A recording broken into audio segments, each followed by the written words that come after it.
নমস্কার, আপনারা দেখছেন দ্য ইন্ডিপেন্ডেন্ট বেঙ্গল। আমি শিবম। সকলকে শুভ দীপাবলির শুভেচ্ছা ও ভালোবাসা জানিয়ে আজকে এই ভিডিও শুরু করছি। গোটা দেশ যখন উৎসবে মুখর, ঠিক তখন পাকিস্তানের পক্ষ থেকে ভারতের বিপক্ষে কি করার চেষ্টা করা হচ্ছিল আপনারা দেখুন। ইন্ডিয়া টুডের আজকে সকালের একটি ভয়ঙ্কর রিপোর্ট সামনে এসছে।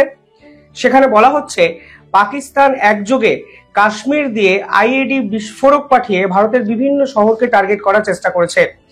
বুঝতেই পারছেন, ইন্ডিয়া টুডের এই রিপোর্টের পর গোটা দেশ জুড়ে রীতিমতো তোলপাড় পড়ে যায়। সেই রিপোর্টে কি বলা হয়েছে? সেই রিপোর্টে বলা হয়েছে ভারতের সেনারা কালকে এক অপারেশন চালিয়েছিলেন।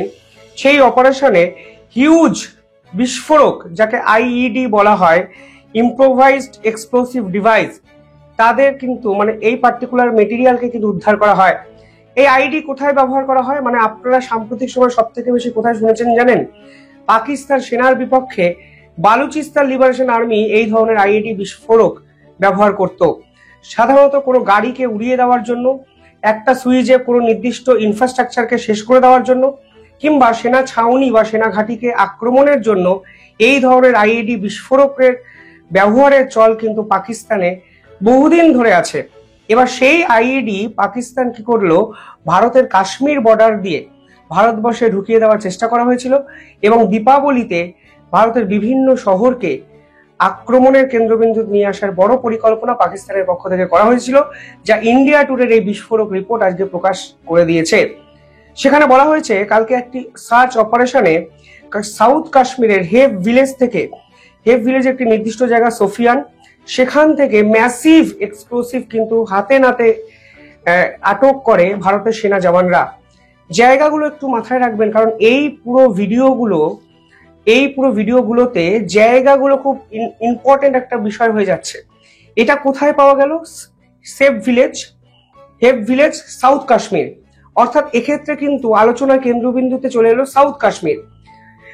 কাশ্মীর কোনো অবস্থাতেই আর যে সুরক্ষিত নয়, পাকিস্তান যে বারবার কাশ্মীর থেকে ঢুকে গোটা ভারতকে বড়সড় হামলার মুখে ফেলতে চাইছে, যাতে বারবার প্রমাণিত হয়ে যাচ্ছে এই সকল ঘটনাগুলোতে। এবং ইন্টারেস্টিং বিষয় হলো, যখন গোটা দেশ দীপাবলির আনন্দ উৎসবে মশগুল, ঠিক তখনই এই ধরনের এক ভয়ঙ্কর কর্মকাণ্ড পাকিস্তানের পক্ষ থেকে করানো হলো। ইন্ডিয়া টুডের এই রিপোর্ট আরো একটি বিস্ফোরক তথ্য আমাদের সামনে প্রকাশ করলো।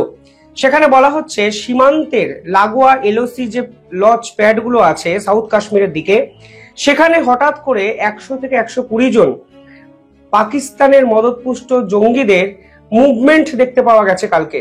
অর্থাৎ কালকে তারা ফুল দমে চেষ্টা করছিল ভারতবর্ষকে আক্রমণ করার এবং এই উৎসবের চেহারাটাকে সম্পূর্ণভাবে বদলে দেওয়ার। সমস্ত চেষ্টা কালকে বিফলে কিন্তু গেছে শুধুমাত্র ভারতীয় সেনা জওয়ানদের তৎপরতার জন্য। এবং এই ডেভেলপমেন্টগুলো যখন সীমান্ত অঞ্চলে একের পর এক হচ্ছে, তখন ভারতের সেনা প্রধানও কিন্তু কালকে হঠাৎ করে সীমান্ত লাগোয়া এক সেনা ঘাঁটিতে গিয়ে কিন্তু উপস্থিত হলেন এবং একের পর এক গুরুত্বপূর্ণ মিটিং করলেন এবং সেই মিটিং এর কিন্তু আউটকামও আমাদের সামনে কালকে এসছে। তার আগে কালকে পাকিস্তানের পক্ষ থেকে ফের ভারতকে পরমাণু হামলার হুমকি দেওয়া হলো।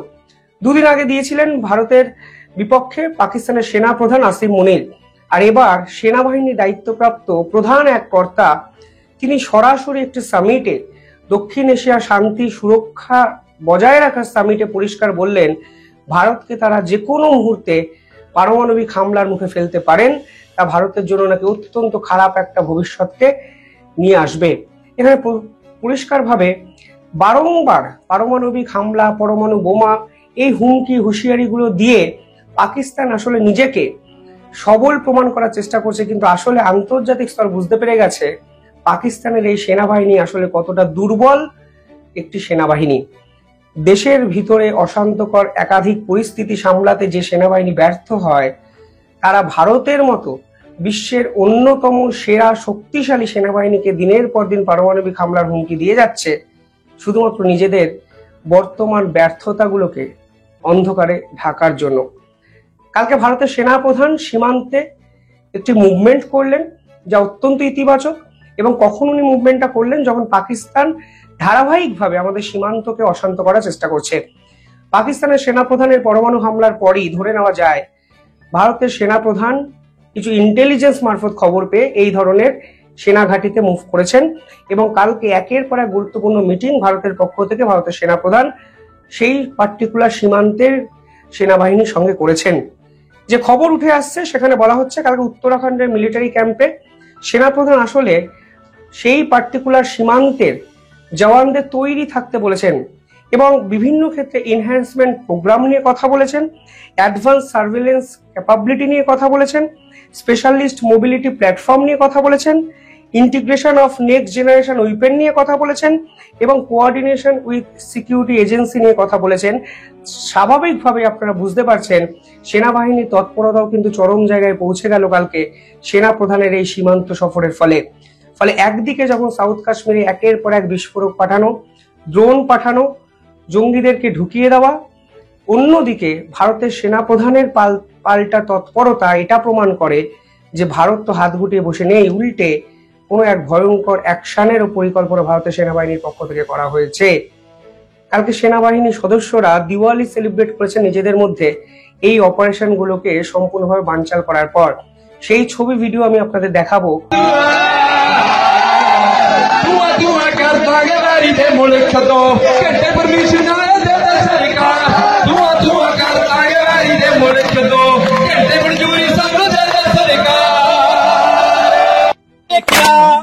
जो है बड़ी बारी कह के देखिया छड़ने नहीं सुके बड़ा सह के देखिया जो है बड़ी बारी कह के देखिया इन्हें वेख्या नहीं गुस्सा साडा वेख्या प्यार वेख्या नहीं गुस्सा साडा वेख्या प्यार धुआं धुआं कर दांगे वैरी दा मुल्क 2 घंटे मंजूरी सानू दे सरकार धुआं धुआं कर दांगे वैरी दा मुल्क 2 घंटे मंजूरी सानू दे सरकार।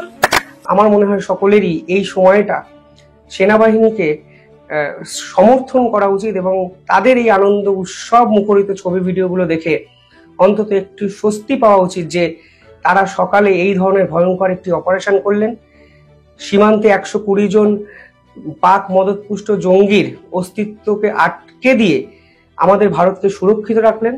দীপাবলিতে দেশ জুড়ে কোনো অশান্তির ঘটনা নেই, যা ভারতের সেনাবাহিনী আইন শৃঙ্খলার সঙ্গে জড়িত কর্তাদের ক্রেডিট প্রাপ্য। পরবর্তীকালে তারা সন্ধ্যাবেলায় সীমান্তে গান জুড়লেন পাকিস্তানের উদ্দেশ্যে যে 2 ঘন্টা সময় আমাদের দিন, গভর্নমেন্ট পারমিশন আমাদের দিন, শত্রুপক্ষকে আমরা বাজির ধোঁয়ায় বিলীন করে দেব, যা নিঃসন্দেহে চমকপ্রদ এবং এই মুভমেন্টটা আপনাদের উপরেও আমার মনে হয় চেরিশ করবে।